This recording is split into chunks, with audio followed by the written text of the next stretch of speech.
कहानी की शुरुआत दो बहनों से होती है, जिसमें से एक का नाम डुरू है और दूसरी का नाम मे है। ये दोनों डाइव करने के लिए समुद्र के किनारे पर जा रही हैं। म्यूजिक का मजा लेते हुए और बातें करते हुए डाइव करने की जगह पर आ गई हैं। ये दोनों अपना डाइविंग सूट और ऑक्सीजन के सिलेंडर लेकर किनारे पर जाने लगी। ये डाइव करने के लिए तैयार होती हैं और समुद्र के अंदर जाने लगती हैं। यहाँ पर समुद्र के अंदर एक गुफा है। ये दोनों उसे देखने जा रही हैं। अभी इन दोनों को अंदाजा भी नहीं कि आगे इनके साथ क्या होने वाला है। अब ये समुद्र के अंदर कूद जाती हैं। समुद्र के अंदर का नज़ारा बहुत ही खूबसूरत होता है, बस वहाँ पानी साफ होना चाहिए। समुद्र का एक किनारा चट्टानों से भरा हुआ है। ये दोनों आगे बढ़ती हैं। यहाँ पर डुरू डाइविंग के मजे ले रही होती है। मे डुरू की बड़ी बहन है। ये दोनों चट्टानों के सकरे रास्ते से होकर उस गुफा की तरफ गईं। ये दोनों उस गुफा के अंदर जाती हैं। गुफा के ऊपरी हिस्से में थोड़ी हवा है। डुरू कहती है जहरीली हो सकती है, इसलिए ये दोनों उसमें थोड़ी ऑक्सीजन डाल देते हैं। अब ये दोनों वहाँ पर अपना मास्क उतार लेती हैं। यहाँ पर डुरू में से पूछती है कि तुम खुश तो हो ना, क्योंकि मैं तुम्हें समझ नहीं पाती हूँ। अब ये दोनों यहाँ से बाहर निकलने लगती हैं।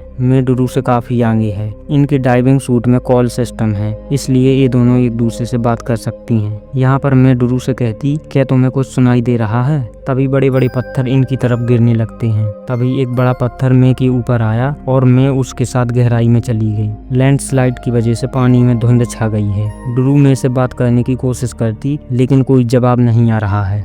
डुरू धीरे धीरे गहराई में उतरती है। तभी उसे मे की आवाज़ सुनाई देती है। मे उसे बताती है कि मैं फंस गई हूँ और 100 फीट की गहराई पर हूँ। तभी डुरू को मे की टॉर्च की रोशनी दिखाई देती है और वो उसके पास आ जाती है। मे का पैर चट्टान में दबा हुआ है। ये दोनों चट्टान को हटाने की कोशिश करती हैं, लेकिन इससे कोई फायदा नहीं होता, क्योंकि ये चट्टान बहुत भारी है। डुरू मे को बाहर खींचती है, लेकिन इससे भी काम नहीं बनता है। मे डुरू को समझाती है कि हम यहाँ से जरूर निकलेंगे, लेकिन पहले तुम्हें यहाँ से बाहर जाना होगा और मदद के लिए कॉल करनी होगी। मे कहती है मेरे पास सिर्फ 20 मिनट तक सांस लेने के लिए ऑक्सीजन है। उससे पहले तुम्हें मदद के लिए कॉल करनी होगी और कार की डिग्गी में जैक है, उसे लेकर ऑक्सीजन के टैंक के साथ मुझ तक पहुंचना होगा। मे डुरू से कहती है अपने आप को शांत रखना और एक के बाद दूसरा काम करना। अब डुरू सतह की तरफ जाने लगती है। अब वो पानी के ऊपर आ गई है और जल्दी से किनारे की तरफ आई। लैंडस्लाइड की वजह से इनका सारा सामान पत्थरों के नीचे दब गया है, लेकिन अभी भी कार में 2 ऑक्सीजन के टैंक हैं। डुरू उन्हें लेने के लिए चट्टान के ऊपर की तरफ गई।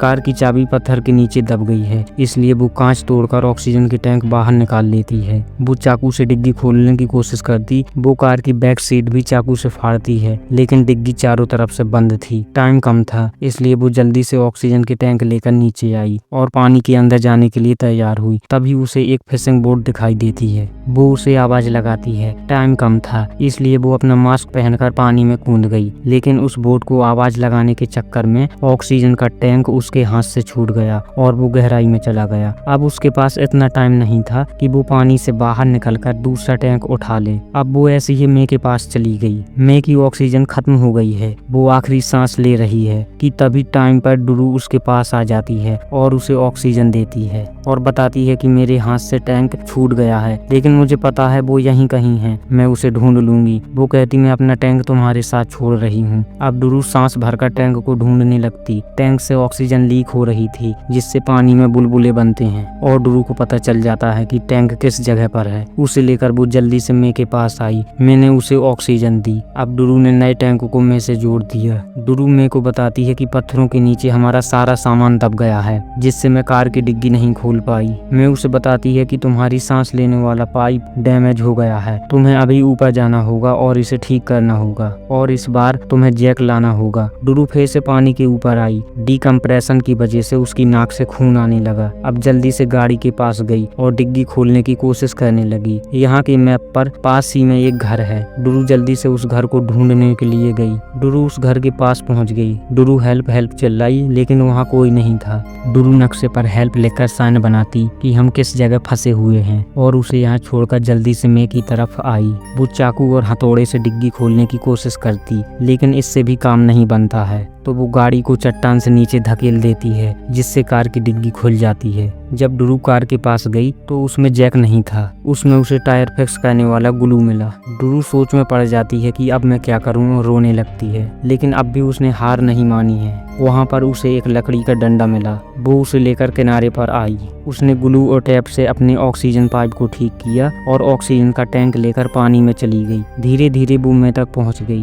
ड्रू उस डंडे से चट्टान को ऊपर उठाने की कोशिश करती है, लेकिन चट्टान हिल भी नहीं पा रही है। ड्रू का ऑक्सीजन टैंक खत्म होने को है। वो कहती है मैं नए टैंक को जोड़ती हूँ, लेकिन उस टैंक का बॉल्व लूज हो गया था, जिससे वो खुल नहीं रहा है। ड्रू जल्दी से अपने पुराने टैंक को जोड़ देती है। एक बार फिर चट्टान को ऊपर उठाने की कोशिश करती है। चट्टान थोड़ी हिलती है और डंडा टूट जाता है। दोनों सोच में पड़ जाती हैं कि अब क्या किया जाए। तभी ड्रू कहती है कि मैं अपना BCD जैकेट चट्टान के नीचे रखकर उसमें हवा भरती हूँ, जिससे चट्टान ऊपर की तरफ उठेगी। तुम तैयार हो जाओ। वो जैकेट को चट्टान के नीचे रखती है और उसमें हवा भरती है, लेकिन प्रेशर की वजह से सेफ्टी वाल्व खुल गया, जिससे जैकेट में प्रेशर नहीं बन पा रहा है और अब ड्रू के टैंक में ऑक्सीजन नहीं बची है। मैं ड्रू से कहती तुम यहाँ से चली जाओ, तुमने वो सब किया जो तुम कर सकती थी। ड्रू कहती कि किसी ने मेरा मैसेज पढ़ा हो और वो हमारी हेल्प के लिए ऊपर हो। ड्रू जल्दी से ऊपर की तरफ आई। डिकम्प्रेशन की वजह से ड्रू की हालत खराब हो गई है। मैं के पास अभी भी ऑक्सीजन है। मैं को लगता है कि अब वो यहीं पर मर जाएगी, लेकिन तभी ड्रू फिर से उसके पास आई और उसने टायर फिक्स करने वाले ग्लू से सेफ्टी वाल्व को बंद किया और फिर से जैकेट में हवा भरी और चट्टान थोड़ी ऊपर उठी और मैं बाहर निकल आई, लेकिन ड्रू की हालत खराब है। ऐसी हालत में मैं ड्रू को ऊपर ले गई तो डिकम्प्रेशन की वजह से वो मर जाएगी। तो मैं उसे उसी गुफा में ले गई जहाँ थोड़ी हवा थी।